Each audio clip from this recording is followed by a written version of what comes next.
একদম জ্যান্ত চেং মাছ, এই দেখুন।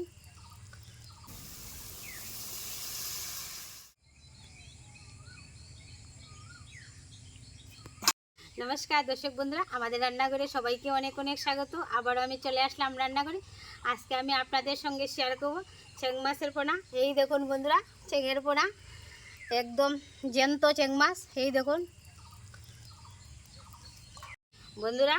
চেংয়ের পোনাগুলি নিস্তেজ হওয়ার জন্য আমি দিয়ে দিচ্ছি লবণ।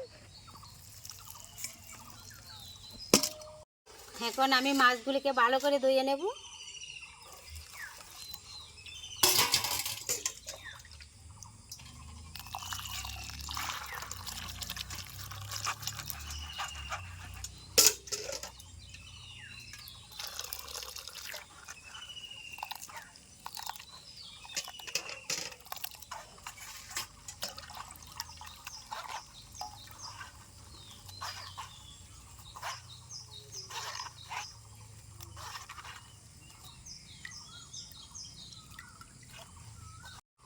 বন্ধুরা, চেংয়ের পোনাগুলিকে আমি ভালো করে ধুয়ে নিয়েছি। আজকে চেংয়ের পোনাতে আমি সবজি দেব না, সবজি ছাড়াই রান্না করব, একদম মাখা মাখা করে রান্না করব।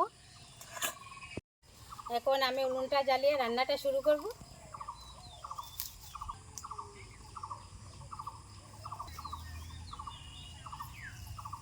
উনুন জ্বালিয়ে নিয়েছি, কড়াই বসিয়ে দিচ্ছি। কড়াই গরম হয়ে গেছে, দিয়ে দিচ্ছি সরষের তেল।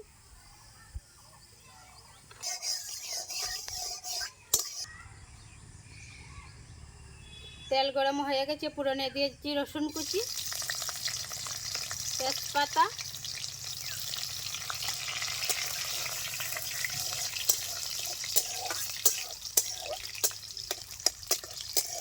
রসুনগুলিকে আমি ভালো করে ভেজে নিয়েছি। এবার আমি দিয়ে দিব বাটা মশলা, আদা রসুন কাঁচা লঙ্কা পেঁয়াজ কুচি একসাথে বাটা দিয়ে দিচ্ছি।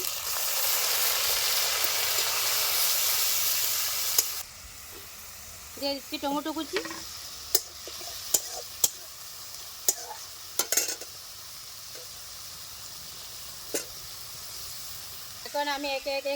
এখন আমি একে একে দিয়ে দিচ্ছি সবগুলি গুঁড়ো মশলা। হলুদ গুঁড়ো, জিরার গুঁড়ো, লাল লঙ্কার গুঁড়ো, আর আমি দিয়ে দিব স্বাদ মতো লবণ। একটু জল দিয়ে মশলাটাকে আমি ভালো করে কষিয়ে নেব।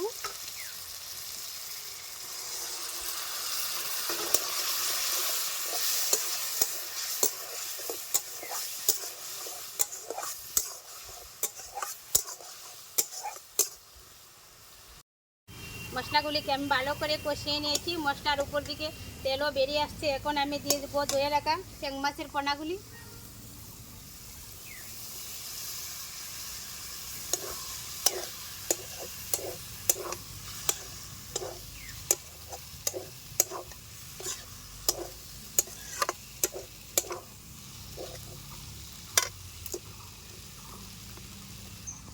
চেংয়ের পোনাগুলিকে আমি ভালো করে কষিয়ে নিয়েছি। এবার আমি দিয়ে দিব জল।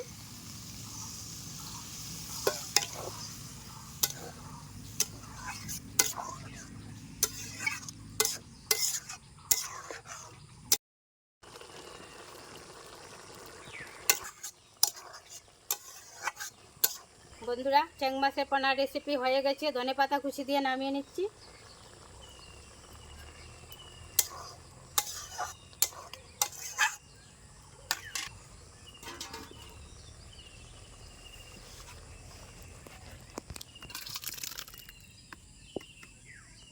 বন্ধুরা, চেং মাছের পোনা রেসিপি তো আমি বানিয়ে নিলাম। আজকের পর্বটি আপনাদের কাছে কেমন লাগলো? যদি ভালো লেগে থাকে আপনারা বাড়িতে একবার হলেও ট্রাই করবেন, দেখবেন খুব ভালো লাগবে। আর চ্যানেলটি সাবস্ক্রাইব করে পাশে থাকবেন। নমস্কার।